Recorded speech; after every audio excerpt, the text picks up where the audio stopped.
In August 1945, the world changed forever. Two flashes of light tore across the skies over Japan, Hiroshima and Nagasaki, cities wiped from the map in an instant. The atomic bomb had arrived, and with it, a new age of fear and power. To the Soviet Union, those explosions were more than tragedy. They were a warning. If the United States possessed such a weapon, Stalin knew the Soviet Union could not afford to be left behind. Whatever the cost, the USSR would have to build its own bomb. Inside the cold marble corridors of the Kremlin, Joseph Stalin summoned his top scientists. His voice was calm, but his words carried the weight of destiny.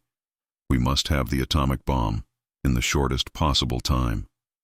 The Soviet Union was a nation shattered by war. Its cities burned, its people weary, its economy broken. Yet in the aftermath of destruction, a new battle began.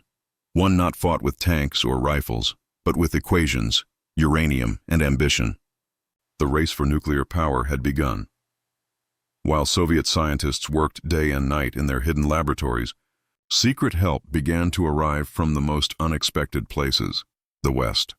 Behind the curtain of Cold War tension, information slipped quietly across borders.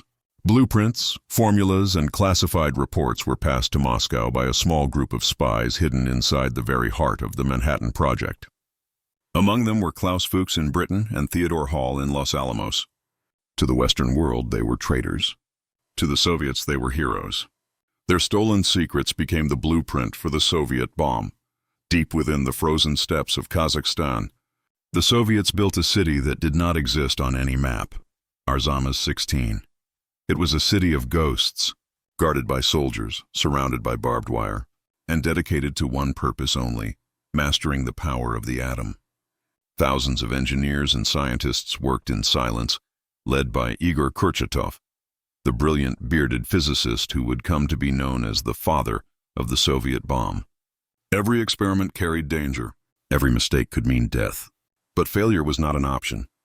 Stalin was watching, and the entire world's balance of power depended on their success. On August 29, 1949, before dawn, in the barren Kazakh desert, the final test began. The device, codenamed RDS-1, sat atop a steel tower.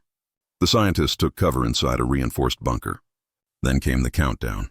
3, 2, 1, and the world changed again. A blinding flash filled the sky. The shockwave rolled across the steppe, and the Soviet Union became the world's second nuclear power. The balance of fear had been restored. But even as the dust settled, a new race was already beginning. The Americans were developing a weapon of unimaginable power, the hydrogen bomb.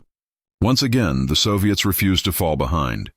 Under relentless pressure, Soviet physicists raced to unlock the secret of fusion, the same force that powers the stars. In 1953, they succeeded. The first Soviet hydrogen bomb exploded with a power hundreds of times greater than Hiroshima. The era of the thermonuclear arms race had begun, and the world would never feel safe again. From that moment on, the arms race spiraled into madness. Missiles filled underground silos. Bombers stood ready on frozen airfields. Nuclear submarines prowled beneath the Arctic seas, armed with enough firepower to destroy the planet. Both the United States and the Soviet Union held the power to end human civilization in an hour, and each side knew it. Peace now depended not on trust, but on terror. The Soviet Union had achieved the impossible. From the ruins of war, it had risen to stand beside the United States as a nuclear superpower.